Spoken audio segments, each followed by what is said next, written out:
Élamans, chapitre 4. Les dissidents néphites et les lamanites unissent leurs forces et prennent le pays de Zarahemla.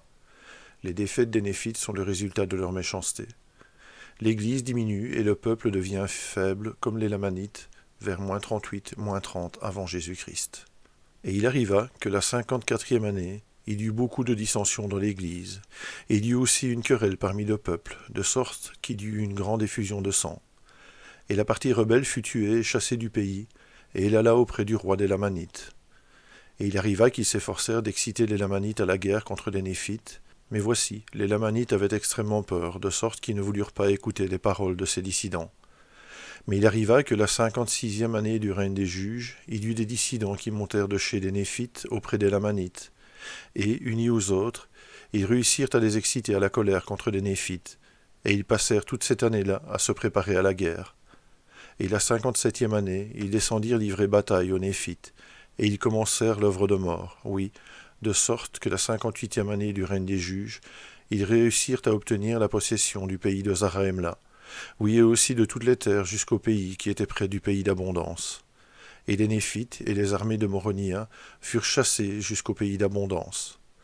Et là, ils se fortifièrent contre les Lamanites, depuis la mer de l'Ouest jusqu'à l'Est, et cette ligne qu'ils avaient fortifiée et où ils avaient posté leurs armées pour défendre leur pays du Nord correspondait à une journée de marche pour un Néphite. Et ainsi, ces Néphites dissidents, avec l'aide d'une nombreuse armée de Lamanites, avaient obtenu toutes les possessions des Néphites qui étaient dans le pays situé du côté du sud. Et tout cela se fit les 58e et 59e années du règne des juges. Et il arriva que la 60e année du règne des juges, Moronia réussit avec ses armées à reprendre possession de beaucoup de parties du pays. Oui, ils reprirent beaucoup de villes qui étaient tombées entre les mains des Lamanites. Et il arriva que la 61e année du règne des juges, ils réussirent à reprendre jusqu'à la moitié de toutes leurs possessions. Or, cette grande perte des Néphites et le grand massacre qui s'était produit parmi eux ne seraient pas arrivés s'il n'y avait pas eu la méchanceté et les abominations qui étaient parmi eux. Oui, et elles étaient aussi parmi ceux qui professaient appartenir à l'Église de Dieu. Et c'était à cause de l'orgueil de leur cœur, à cause de leur extrême richesse, oui. C'était parce qu'ils opprimaient les pauvres, refusaient leur nourriture aux affamés, refusaient leurs vêtements à ceux qui étaient nus, et frappaient sur la joue leurs frères humbles, se moquaient de ce qui était sacré, niaient l'esprit de prophétie et de révélation, assassinaient, pillaient, mentaient, volaient, commettaient l'adultère, se soulevaient en de grandes querelles et désertaient vers le pays de Néphi chez les Lamanites. Et à cause de cette grande méchanceté qui était la leur, et parce qu'ils se vantaient de leur force, ils furent abandonnés à leur force. C'est pourquoi ils ne prospérèrent pas, mais furent affligés, frappés et chassés devant les Lamanites, jusqu'à ce qu'ils eussent perdu la possession de presque toute leur terre.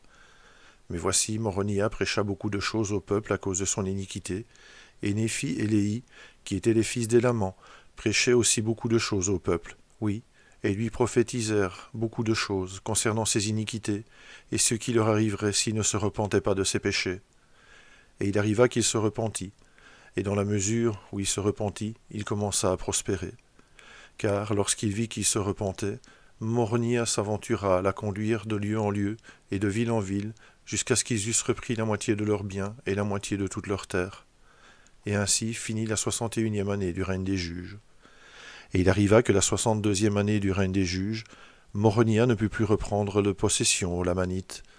C'est pourquoi ils abandonnèrent leur dessein de reprendre le reste de leur terre, car les Lamanites étaient si nombreux qu'il devint impossible aux Néphites d'obtenir plus de pouvoir sur eux. C'est pourquoi Moronia employa toutes ses armées à conserver les parties qu'il avait prises. Et il arriva qu'à cause de la grandeur du nombre des Lamanites, les Néphites avaient une grande crainte d'avoir le dessous, et d'être piétinés et tués et détruits. Oui, ils commencèrent à se souvenir des prophéties d'Alma, et aussi des paroles de Mosia, et ils virent qu'ils avaient été un peuple au cou roide, et qu'ils avaient méprisé les commandements de Dieu, et qu'ils avaient changé et foulé aux pieds les lois de Mosia, ou ce que le Seigneur lui avait commandé de donner au peuple. Et ils virent que leurs lois s'étaient corrompues, et qu'ils étaient devenus un peuple méchant, de sorte qu'ils étaient aussi méchants que les Lamanites. Et à cause de leur iniquité, l'Église avait commencé à diminuer, et ils commençaient à ne plus croire en l'esprit de prophétie ni en l'esprit de révélation, et le spectre des jugements de Dieu se dressait devant eux. Et ils voyaient qu'ils étaient devenus faibles comme leurs frères, les Lamanites, et que l'esprit du Seigneur ne les préservait plus. Oui, il s'était retiré d'eux, parce que l'Esprit du Seigneur ne demeure pas dans des temples qui ne sont pas saints. C'est pourquoi le Seigneur avait cessé de les préserver par son pouvoir miraculeux et incomparable, car ils étaient tombés dans un état d'incrédulité et d'affreuse méchanceté.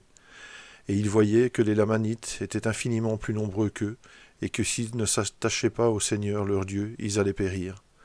Car voici, ils voyaient que la force des Lamanites était aussi grande que leur force. Un homme en valait un autre, et ainsi ils étaient tombés dans cette grande transgression. Oui, ainsi ils étaient devenus faibles, en peu d'années, à cause de leur transgression.